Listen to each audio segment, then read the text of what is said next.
ஆன்மீக நண்பர்கள் அனைவருக்கும் வணக்கம். ஓம் ஸ்ரீ மகா பெரியவா திருவடிகள் சரணம். நாம் இன்னைக்கு இந்த வீடியோவில் என்ன பார்க்க போகிறோம் அப்படின்னா, வீட்டு வாசலில் இதை மட்டும் வச்சா பணம் அதிக அளவு சேரும். இதை ட்ரை பண்ணி பாருங்கள். அது என்னன்னு தெரிஞ்சுக்கிறதுக்கு முன்னாடி இது வரைக்கும் நம்ம சேனலை சப்ஸ்கிரைப் பண்ணாதவங்க சப்ஸ்கிரைப் பண்ணிக்கோங்க. இந்த வீடியோ பிடிச்சிருந்தா ஒரு லைக்குமே கொடுத்துருங்க. வாங்க இப்போ நம்ம வீடியோக்குள்ளே போகலாம். வாஸ்து சாஸ்திரம் அப்படிங்கிறது இயற்கை, கோள்கள், பிற ஆற்றல்கள் 5 கூறுகளை சமநிலைப்படுத்தும் இந்திய திசை அறிவியல், கலை, வானியல் மற்றும் ஜோதிடம் ஆகியவற்றை இணைப்பதன் மூலமாக இது யோசனைகள் மற்றும் வழிகாட்டுதலை மிகவும் பயனுள்ள வாழ்க்கை இடங்களில் உருவாக்க உதவுது. இது குடியிருப்பாளர்களின் ஆரோக்கியம், நிதி, மகிழ்ச்சியை மேம்படுத்தவும் உதவுது. உங்கள் வீடு மற்றும் சுற்றுப்புறம் நம்மளோட ஒட்டுமொத்த வளர்ச்சிக்கும் செழுமைக்கும் பங்களிக்க வேண்டும் அப்படின்னா வீட்டிற்கான வாஸ்து கொள்கைகளை நீங்கள் பின்பற்றணும்.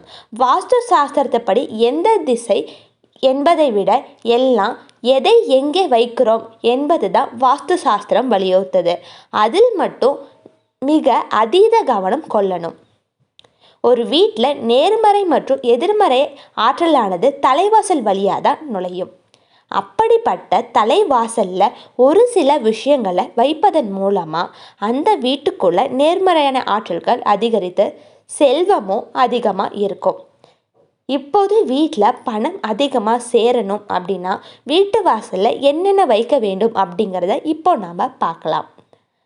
பல சடங்கு சம்பிரதாயங்களை பின்பற்றக்கூடியவர் நாம். மாவிலை வீட்டு வாசலில் தோரணமாகவும் பூஜையின் போது பயன்படுத்தலாம்.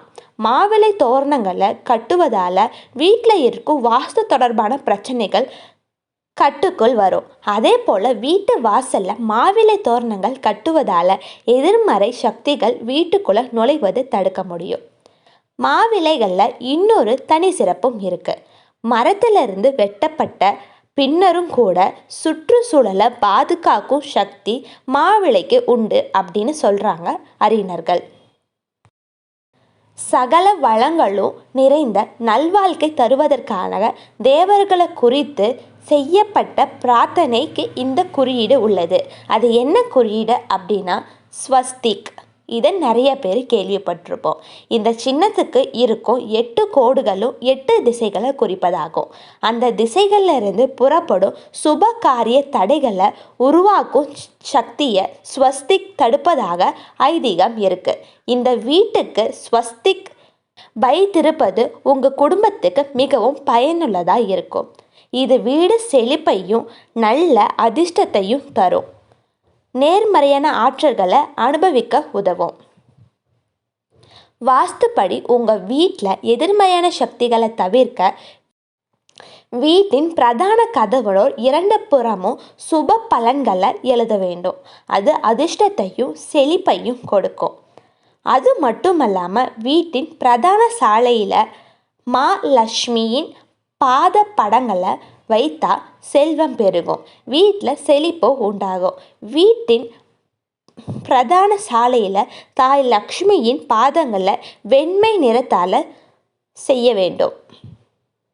வாஸ்து சாஸ்திரத்தில் பெரிய கதவு முக்கியத்துவம் வாய்ந்தது. ஏன் அப்படின்னா இது ஒரு வீட்டுக்குள்ள ஆற்றல் ஓட்டத்தை பாதிக்கிறது. பெரிய நுழைவாயிலால் புகழையும் பணத்தையும் கொண்டு வர முடியும்.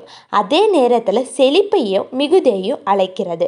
ஒருவரது வீட்டில் நுழைவாயில் கதவானது வீட்டில் உள்ள மற்ற கதவை விட பெரியதாக இருப்பது மிகவும் மங்களகரமான வாஸ்து சாஸ்திரம் சொல்லுது. வீட்டில் செழிப்பிற்காக பல காலம் முதலான மேற்கொள்ளப்பட்ட வந்த ஒரு பழக்கம்தான் வீட்டு வாசலுக்கு அருகில் ஒரு கிண்ணத்தில் நீர் நிரப்பி பூக்களை வைக்கிறது. கிண்ணத்தில் நீர் வைத்து விட்டு வாஸ்து சாஸ்திரத்துக்கு மிகவும் மங்களகரமானது. உங்கள் வீட்டின் வடக்கு கிழக்கு அப்படி இல்லைன்னா வடகிழக்கு முனையில் இதனை வைக்கலாம். அப்படி வீட்டில் வைக்கும் பொழுது அந்த வீட்டில் உள்ள பல்வேறு பிரச்சனைகள் நீங்கி நன்மை நடக்கும். முக்கியமாக அந்த வீட்டில் உள்ளோர் வெளியே செல்லும்போது இதனை பார்த்து விட்டு சென்றாங்க அப்படின்னா அவங்க சென்ற காரியம் வெற்றி காரியமாக அமையும். எல்லா பிரச்சனைக்குமே ஒரு தீர்வு இருக்கும். எளிமையான தீர்வுகளையும் பரிகாரங்களையும் வழிமுறைகளையும் தெரிஞ்சுக்க தொடர்ந்து நம்மளோட சேனலை பார்த்துட்டு வாங்க. அனைவருக்கும் நன்றி.